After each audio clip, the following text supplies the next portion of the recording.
Sejam muito bem-vindos ao canal. Afinal, o que somos nós? Assistam agora a segunda parte da entrevista do Eduardo, você vai amar. Se você não assistiu a primeira parte, não se preocupe, é só acessar o link que está disponível para você aqui em cima e também na descrição do vídeo. Vai lá, confere a primeira parte e volta aqui para conferir a segunda. Bom proveito!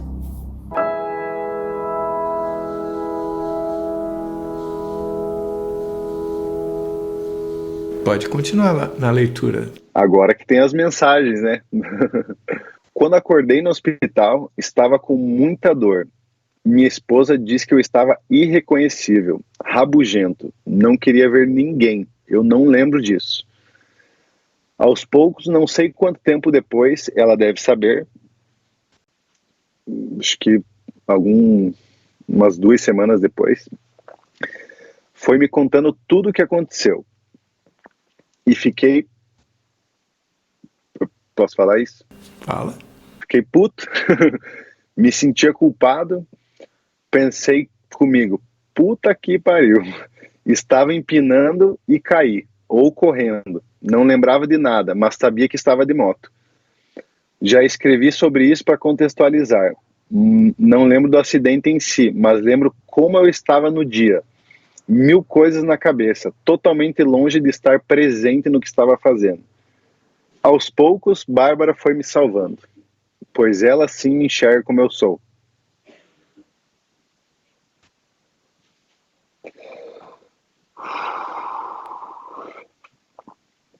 Obrigado, meu amor. Te amo.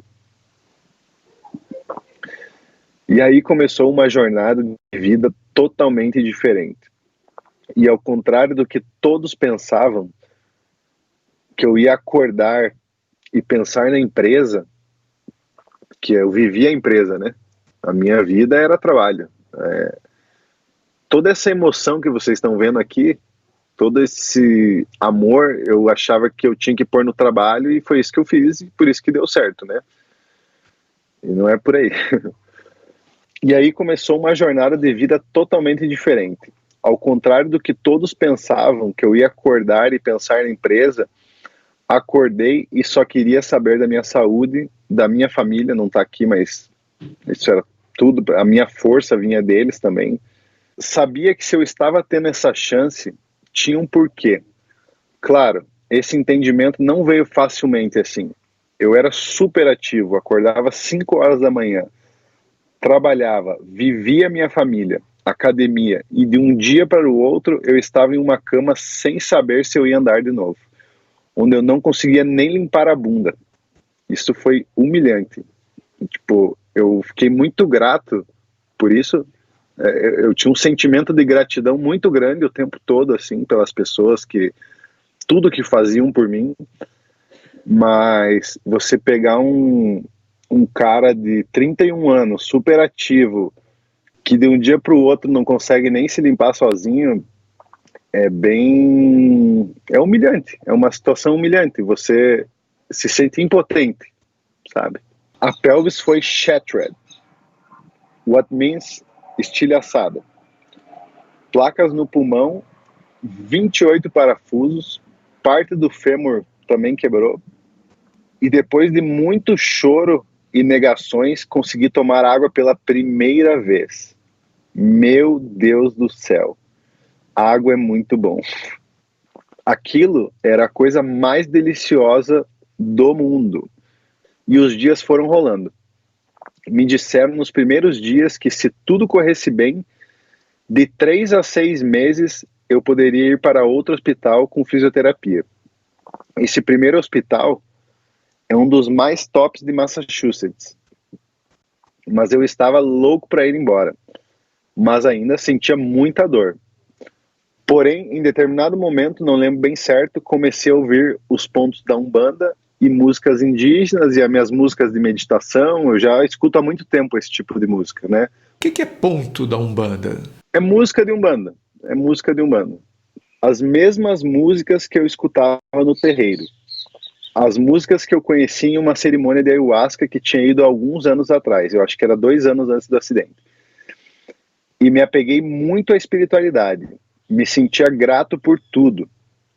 pelos meus filhos, a comida, as enfermeiras, os médicos, familiares e amigos. De alguma forma, tudo estava conectado.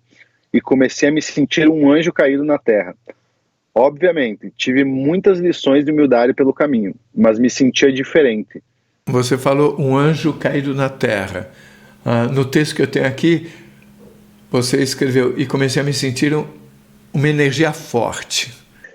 Porque eu acho que eu tentei meio que suavizar, assim, sabe? O que significa hoje para você essa sensação de anjo caído na terra? É como se eu tivesse voltado a ser consciência e por alguma razão eu voltei a parar aqui, entendeu?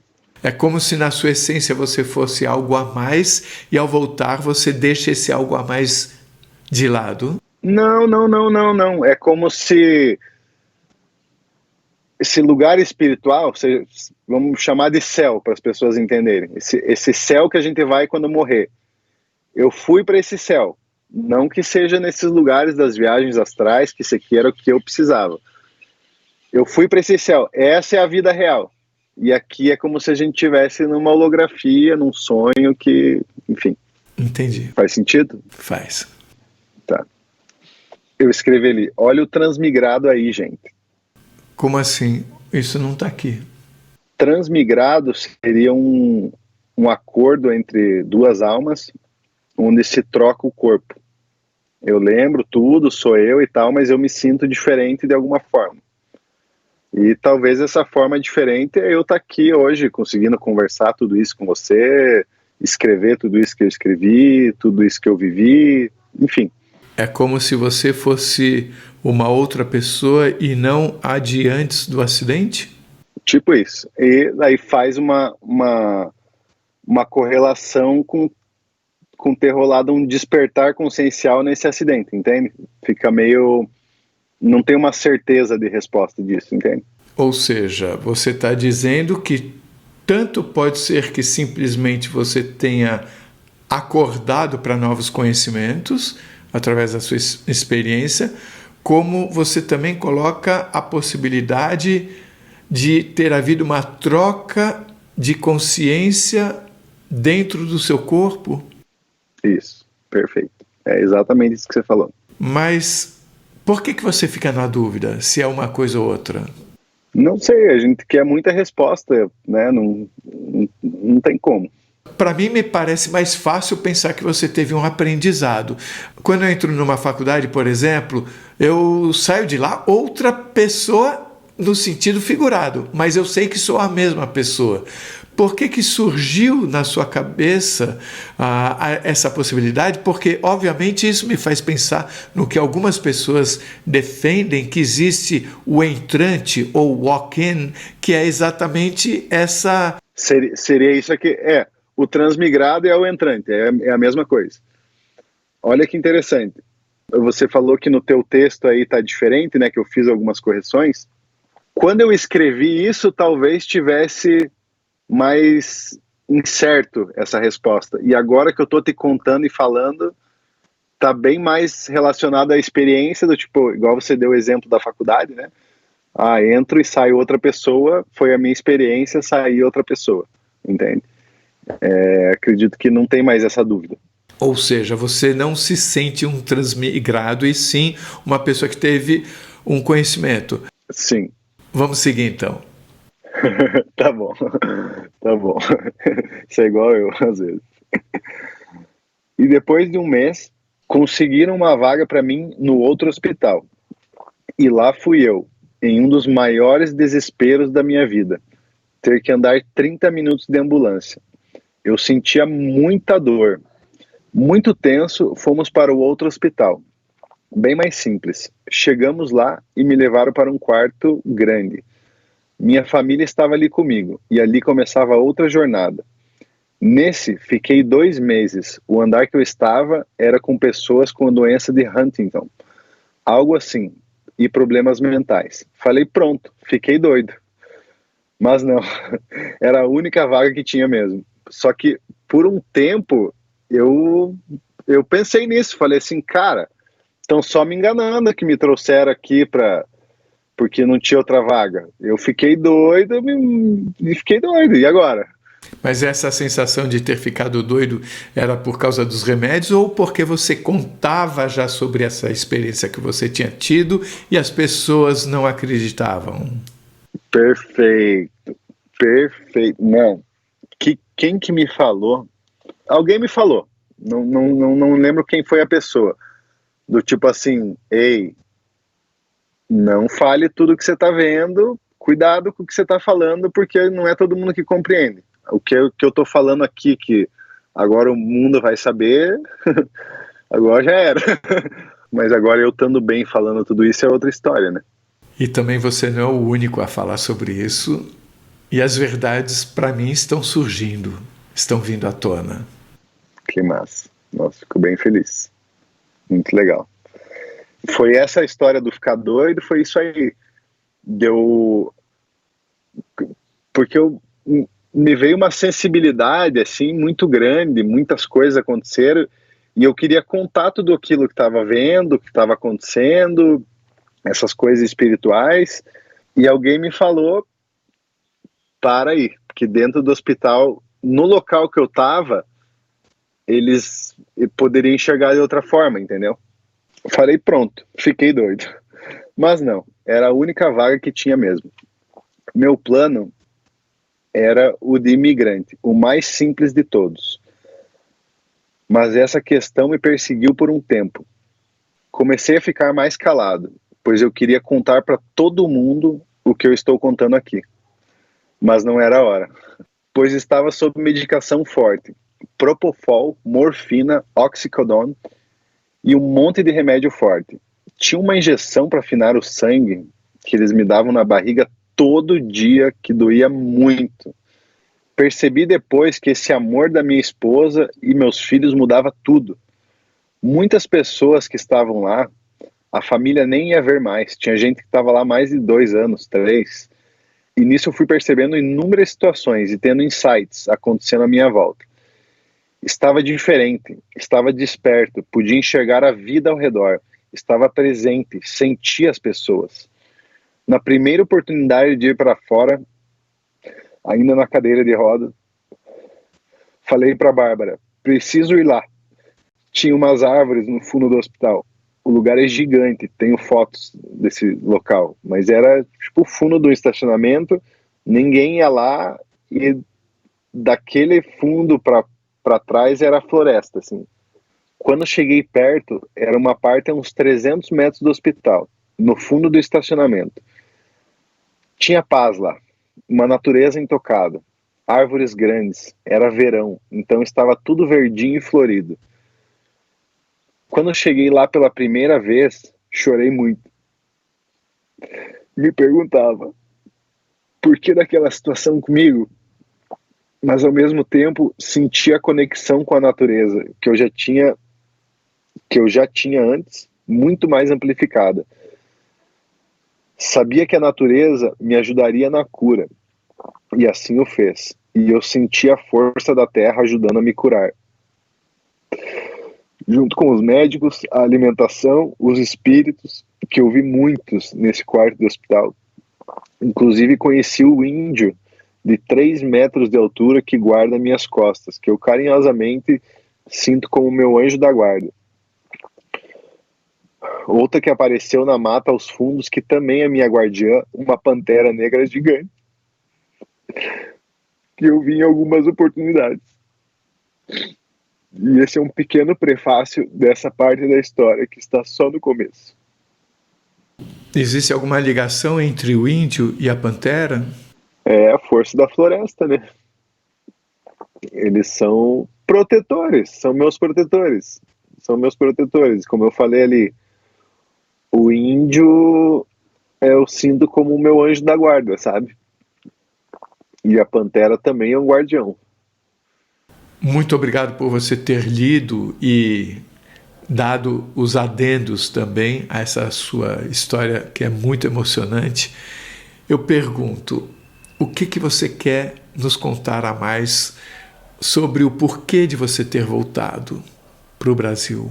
Você falou da força da floresta, do quanto a gente de uma certa forma, não entende a importância do Brasil? E também sobre a sua missão. O que você entendeu disso tudo?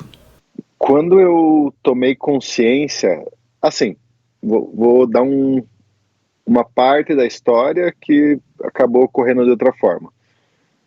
O acidente foi em maio de 2023. Aliás, aproveitando, o que aconteceu do acidente mesmo? Como eu falei, eu não tenho a memória, né? Sumiu da minha memória e não lembro do acidente em si. O que eu sei do acidente é o que está no relatório policial, né? Eram 10 horas da manhã, eu estava indo para academia, estava a 2 quadras da minha casa. Era uma rua que eu não corria naturalmente, tipo, eu passava sempre ali, então não era um lugar que eu sempre corria. Mas o que eles disseram no repórter policial, né? Que eu estava indo nessa direção e o senhor vindo nessa direção aqui. E ele entrou na minha frente para virar, fazer uma conversão à esquerda. Ele não viu você? Eu tenho como falar o que eu tenho de informação, né? Ele foi dado como culpado. E você estava de capacete? Estava de capacete. Não teria sobrevivido sem capacete, porque eu fui levado até de helicóptero para o hospital. Vou contar o que eu sei, né? Foi 10 horas da manhã, estava indo e ele entrou na minha frente. Aí a polícia chegou na minha casa, né? Pouco tempo depois, comentou para a Bárbara que eu tinha sofrido um acidente. A minha mãe entrou em desespero. Por coincidência, minha mãe não morava lá. Ela ia sazonalmente quando dava, trabalhava à distância para poder estar livre para ir lá, ficar com os netos, com a gente e dar uma força. E por coincidência ela estava lá nesse período. E daí a polícia chegou lá, avisou e falou bem assim para a Bárbara: ele está no hospital tal, e se fosse meu marido, meu familiar, eu iria lá para me despedir. Foi mais ou menos assim que o policial falou para ela. E ela foi, e no caminho para o hospital ela passou, como era 2 quadras, ela passou bem onde tinha sido o acidente. Tava lá o carro ainda, tava lá a moto ainda. Pelo que ela viu, pela experiência que a gente tem de vida, né, de moto, olhar como é que tava, ele entrou e eu ainda tentei desviar. Então, o que aconteceu? O carro dele estava aqui, deixa eu virar assim mais fácil. O carro dele estava aqui, eu tentei frear e essa roda escorregou para cá, né, derrapou a roda traseira, e eu fiquei entre o carro e a moto. Foi a moto que me prensou, por isso todo o lado direito foi meio que destruído. Você tinha medo da morte antes? Tinha. Isso mudou? Mudou. Não tem. Por quê? Porque eu sei que não é o fim. Você diria que existe uma organização estruturada em tudo que existe fora daqui? Eu vou dizer uma coisa aqui que talvez faça sentido. Eu enxergaria isso como uma geometria sagrada. Tudo que eu vi, que eu vivenciei, foi da forma que eu tinha que ver e vivenciar para ter os entendimentos que eu estou tendo agora. E você enxerga alguma relação, da forma que for, entre as diferentes pessoas que você viu durante as suas experiências? Aquela senhora de 45 anos, o garoto de 11, o índio e a pantera? Se eles estão relacionados um com o outro? De alguma forma, visto que os 4 estavam cuidando de você, né? Sim. Olha, eu talvez não tenha compreensão para dizer que sim, mas muito provavelmente sim. Vamos colocar como guardiões, como anjos, seja lá o que for, entende? Depois dessa sua experiência, aqui de volta, mudou a sua capacidade de percepção do próximo, de uma pessoa que chega perto de você, você tem acesso ao sentimento dela, ou quando você está num ambiente com muitas pessoas, você se sente como uma esponja, como alguns falam. O que mudou? Totalmente, totalmente. Assim, eu já sou assim há muito tempo, de ser, vamos colocar, sensitivo. de sentir as coisas. Hoje é mais claro. Uma coisa que eu falei para uma pessoa importante para mim esses dias, eu falei assim, você pode mostrar os dentes o quanto for para mim, de sorriso mesmo. O que tem no teu coração tá diferente do que o teu sorriso está dizendo. Entende? Eu sinto o teu coração. Ou seja, ela não estava bem e não estava reconhecendo isso perante o outro. Exatamente. E daí, posso só fazer um adendo aqui? Claro. Como é que uma pessoa que não se ama vai amar o próximo dessa forma, entende? Que tá sorrindo, tá tudo bem, maravilhoso, parecendo estar, mas o coração dela tá machucado, entendeu? Não tem como. Por isso que a gente tá nessa bagunça. Como é que a gente faz para o nosso coração não ficar machucado? Olhar para dentro. As respostas que a gente procura sempre fora, no dinheiro, num casamento, nos filhos, essa responsabilidade que a gente põe em outras coisas de achar o amor, é dentro. De alguma forma já passou pela sua cabeça que essa experiência de quase morte que você vivenciou pode ter sido causada, pode ter sido proposital para trazer informações para você? Com certeza. Na sexta-feira, antes do acidente, eu estava numa situação de alto estresse do trabalho. Aconteceu uma situação pontual com a polícia, nada grave, mas assim, eu fui parado, não tinha carteira, toda aquela história de imigrante, estava em outro estado, essa história aí. E eu conversei super gentil com o cara, falei, o inglês também fez toda a diferença, né, poder conversar com ele. E ele me liberou, mesmo sem ter carteira. Eu estava com 5 funcionários dentro de uma van, né, um carro de trabalho grande. Não podia, né, só tinha 3 bancos e tinha 5 pessoas, 6 comigo. Mas eu só mostrei para ele quem eu sou. Eu acho que é isso que eu estou fazendo aqui. Estou mostrando quem eu sou, me entende? Estou mostrando minha cara pro mundo aqui.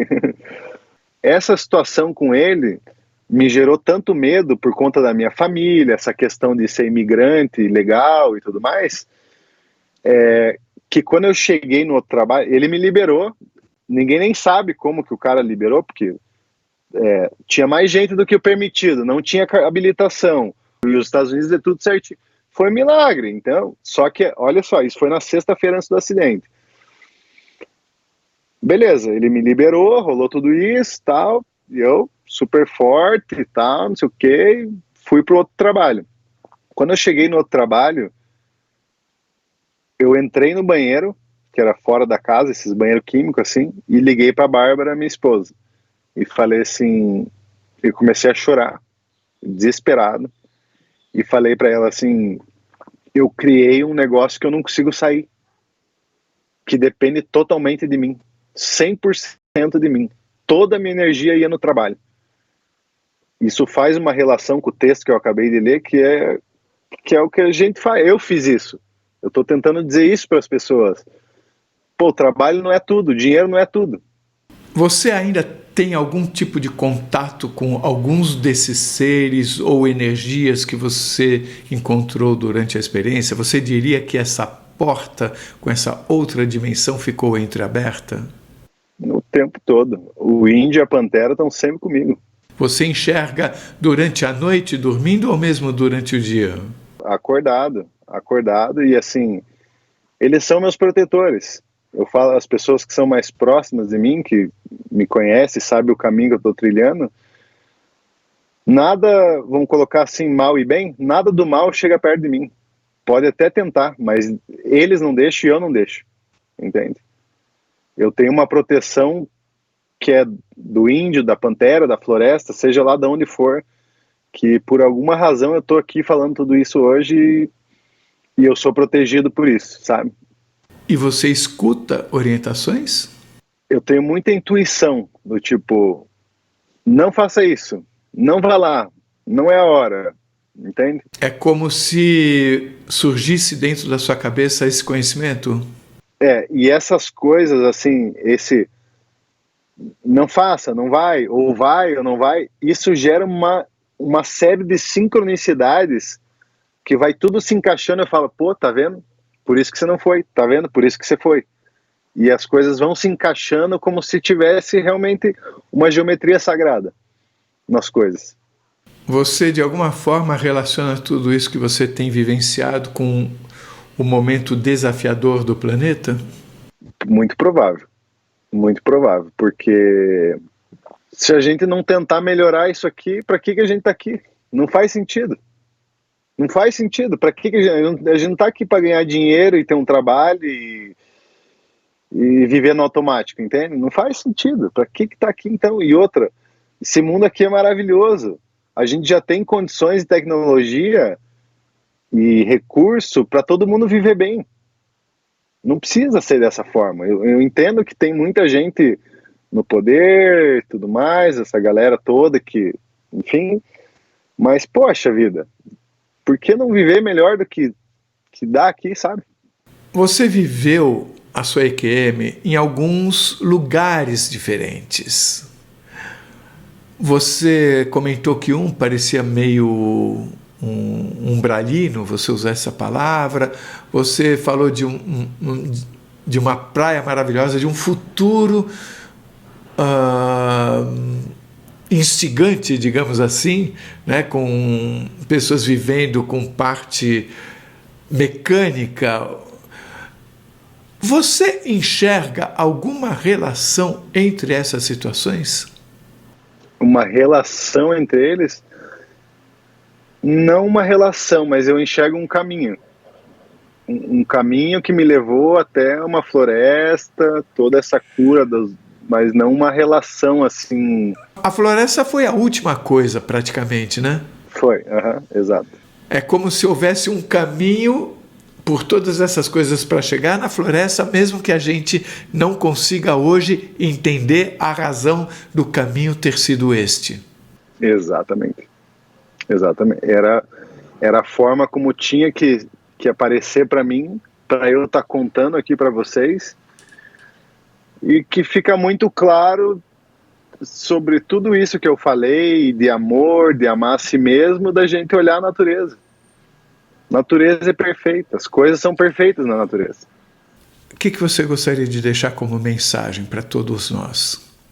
Eu escrevi um texto sobre isso e eu vou ler para vocês, assim como eu li a minha história, eu vou ler esse texto também. Hoje, tomando banho, senti que deveria começar a escrever a minha percepção de mundo. Há algum tempo atrás, todas as vezes que entro embaixo do chuveiro, me sinto privilegiado.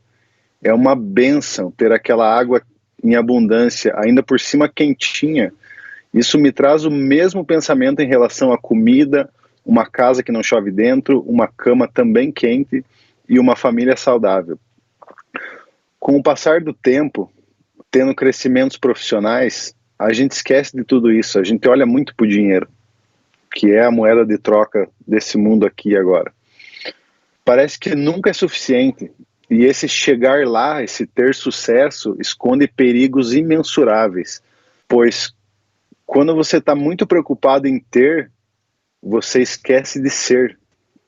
Você não é suas coisas, você não é sua carreira ou seus bens, você é muito mais que isso. É uma consciência habitando um corpo, e não o contrário. E quando olhamos para isso, é impossível, quando a gente enxerga isso, na verdade, é impossível não se assustar para o caminho que a gente está indo. Um consumo inconsciente de tudo e todos. Recursos naturais, pessoas, o próprio nome já diz, consumo inconsciente. Tenho visto um movimento muito bonito e que precisa cada vez ser maior e a gente precisa agir rápido. Não temos mais tempo de simplesmente vender a ideia de ser algo. Precisamos realmente ser. E esse ser, eu acho que eu estou dizendo ser consciente, sabe? Com a gente mesmo e com as outras pessoas. As respostas vêm de dentro para fora, assim como atitudes. Então, se você quer salvar o planeta e ser consciente, é preciso agir dentro das suas casas para o mundo. Isso significa nas pequenas atitudes. É chegada a hora de fazermos uns pelos outros e viver em harmonia com o planeta Terra. Afinal, você já parou para pensar aonde vai todo o lixo que produzimos? Toda a água suja, não tem para onde ir. Estamos vivendo dentro de tudo isso, como se fosse um aquário. Logo, logo, isso não será mais possível. A utilização de combustíveis fósseis e esse consumo desenfreado precisa começar a diminuir agora. Já estamos sentindo os efeitos de tudo isso. Tendo toda essa viagem espiritual que tem sido a minha vida e essa viagem do acidente, é cada vez mais nítido como estamos ligados ao planeta. Sentimos mudança quando as luas e os planetas estão em direções diferentes. O calor, a falta de água, o preço das coisas, tudo está coligado e parece nunca ter melhora. Quem produz está na base da pirâmide, são as pessoas mais atingidas. É chegada a hora da mudança, é chegada a hora de termos líderes que governem para o povo e que realmente sejam conscientes. Ame o próximo. Só que para amar o próximo, tem que amar a si mesmo. Não tem como você amar o próximo sem amar a si mesmo. E como que você ama a si mesmo? Cuidando de você, se alimentando direito. As outras coisas que parecem um desalinhamento por certo momento, se alinham com esses hábitos, sabe? Se cuidando. E uma pergunta que eu gostaria de deixar assim seria: se a gente precisa amar o próximo como a gente mesmo, como é que você tem se amado? Você tem se amado? Se você gostou, por favor, se inscreva no nosso canal, dê likes, faça comentários, compartilhe com seus amigos, toque o sininho, porque isso ajuda você a saber quando chega vídeo novo sair do forno. E se você tem alguma dúvida ou passou por uma EQM e gostaria de compartilhar a sua história com o mundo, por favor, nos escreva. O nosso e-mail é afinal.oquesomosnós@gmail.com. Essa é uma nova fronteira do conhecimento humano. Vamos juntos atravessá-la?